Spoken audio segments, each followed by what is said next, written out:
An Idaho man says he's the latest victim after a Boise car dealership took thousands of dollars from him and his bank. Court records allege ByrdDawg Motors sold cars to more than 30 people without providing titles to those cars. It's left customers and their banks demanding a refund. But as Andrew Bartline shows us, getting the money back may be a bit more complicated. It's hard to understand why asking the right questions doesn't always lead to good answers. The subscriber you have dialed is not in service.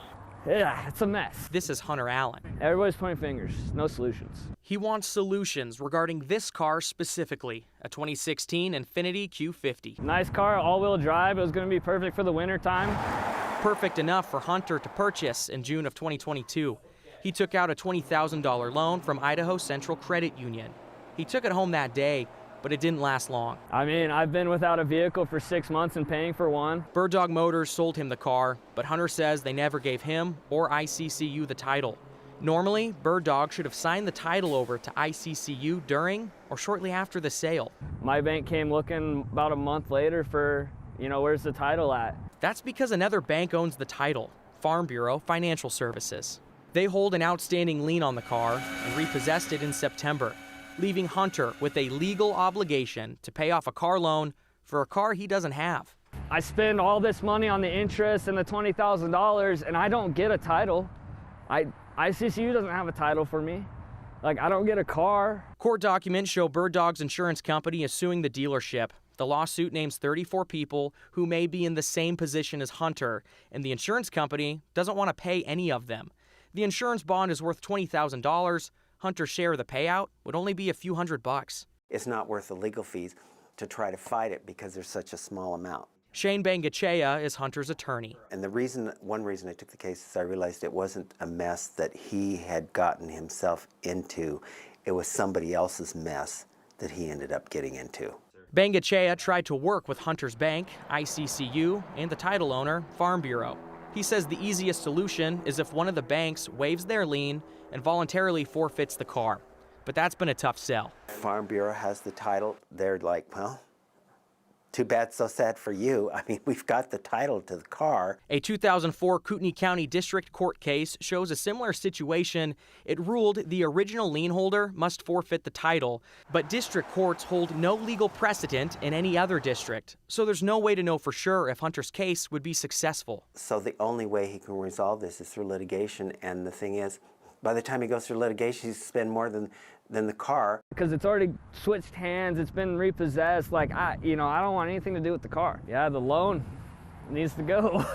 Court documents show the state of Idaho filed a lawsuit against ByrdDawg's owner, Adam Bain, in March of 2022 for a vehicle dealer lien satisfaction violation.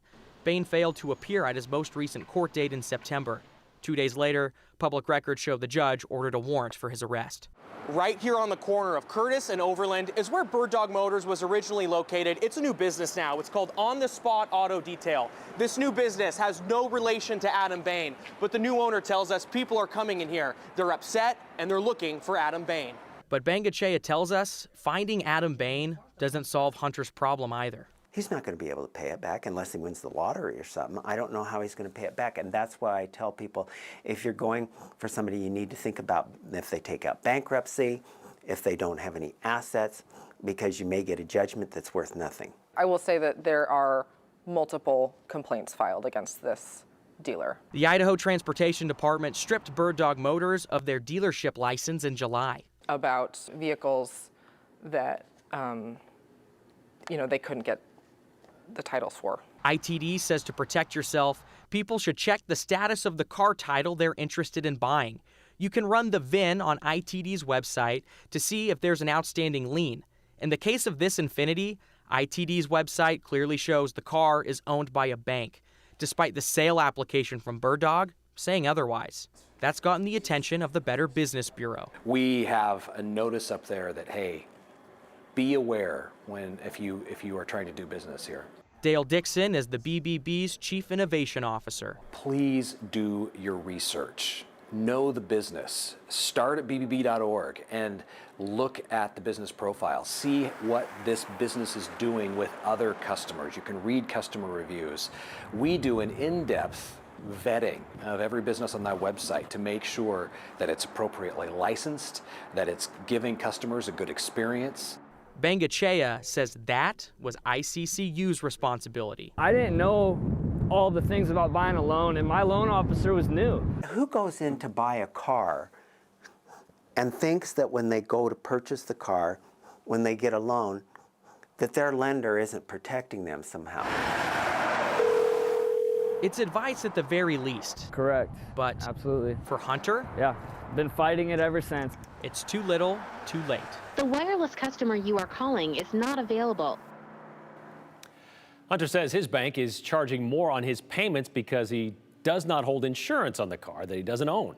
Hunter has stopped making car payments in response, which is also hurting his credit. The loan officers at ICCU and Farm Bureau did not return our calls.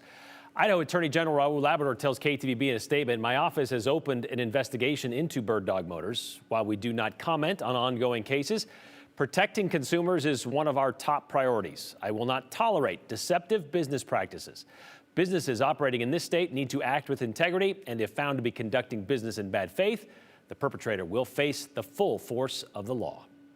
From